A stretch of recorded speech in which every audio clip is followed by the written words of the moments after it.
Hi friends, welcome to Vennila vlog. நம்ம இப்போ soya nuggets எப்படி செய்யலாம் அப்படின்றத பார்க்கலாம். வாங்க, அதுக்கு என்னென்னலாம் வேணுன்றதை பார்க்கலாம். நான் 2 உருளைக்கிழங்கு வேக வச்சு எடுத்துக்கிட்டேன். 1 கப்பு மீல் மேக்கர் ஊற வச்சு 10 மினிட்ஸ் ஊற வச்சு எடுத்துக்கிட்டேன். அப்புறம் ஒரு பெரிய பல்லாரி பொடியாக கட் பண்ணி எடுத்துக்கணும். பச்சை மிளகாய் உங்களுக்கு காரத்துக்கு ஏற்ற மாதிரி நீங்கள் போட்டுக்கோங்க. நான் 1 பச்சை மிளகாய் பொடியாக நறுக்கிக்கிட்டேன். அதுக்கப்புறமா பூண்டு ஒரு 5-6 பல் பூண்டு நல்லா பொடியாக நறுக்கிக்கோங்க.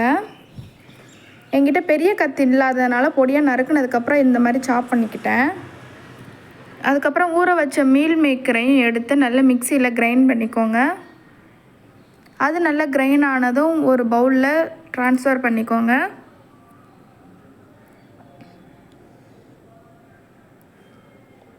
அது ட்ரான்ஸ்ஃபர் பண்ணதுக்கப்புறம் உருளைக்கிழங்கு இது பண்ணி வச்சுருக்கோம் இல்லையா, அதை நல்லா மசித்து அது கூட ஆட் பண்ணிக்கலாம்.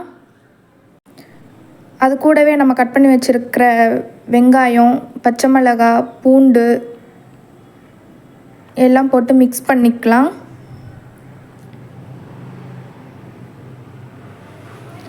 நல்லா எல்லாமே மிக்ஸ் ஆகிற மாதிரி மிக்ஸ் பண்ணிக்கணும். அதை மிக்ஸ் பண்ணி வச்சதுக்கப்புறம் காஞ்ச மிளகா, Kashmir chilli, salt, garam masala, chicken powder எல்லாத்தையும் இதில் ஆட் பண்ணிக்கலாம்.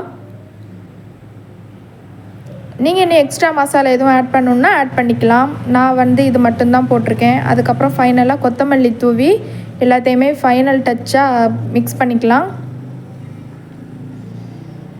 அதுக்கப்புறம் குட்டி குட்டி பாலாக நீங்கள் எந்த ஷேப்பில் வேணுமோ அந்த அளவுக்கு நீங்கள் வச்சுக்கோங்க. என்கிட்ட ஐஸ்கிரீம் ஸ்டிக் இல்லாததுனால நான் வெறும் ரவுண்ட் ஷேப்பில் தான் ஃப்ரெண்ட்ஸ் வச்சுருக்கிறேன்.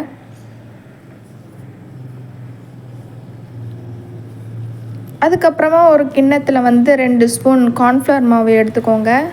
அதுக்கப்புறம் நான் லேஸ் தான் வாங்கினேன். ப்ரெட் இல்லாதனால சரி லேஸை நான் தூளாக்கிக்கிட்டு அதை வச்சு தான் ஃப்ரெண்ட்ஸ் நான் பண்ணியிருக்கேன்.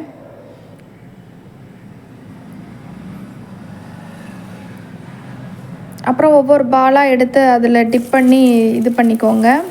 எண்ணெய் நல்லா சூடானதும் நீங்கள் ரெடி பண்ணி வச்சுருக்கிற அந்த நக்கட்ஸை ஒவ்வொன்றா மெதுவாக போடுங்க. போட்டதுக்கப்புறம் நீங்கள் அடுப்பை சிம்லேயே தான் வைக்கணும். அதே மாதிரி நீங்கள் ஆயிலில் எந்த பொருள் ரெடி பண்ணாலும் நீங்கள் பெரிய கரண்டியோ இல்லை எதையோ வச்சு இது பண்ணக்கூடாது. ஒன்லி இந்த ஃபோக் ஸ்பூன், அப்படி இல்லைன்னா ஸ்டிக் ஏதாவது வச்சு தான் நீங்கள் பரட்டி விடணும். இதுதான் ஃப்ரெண்ட்ஸ் ஃபைனலாக வந்திருந்தது. நீங்களும் ட்ரை பண்ணி பாருங்கள். ரொம்ப சூப்பராக இருக்கும். டேஸ்ட் வைஸ் ரொம்ப அருமையாக இருந்தது. Okay, thanks.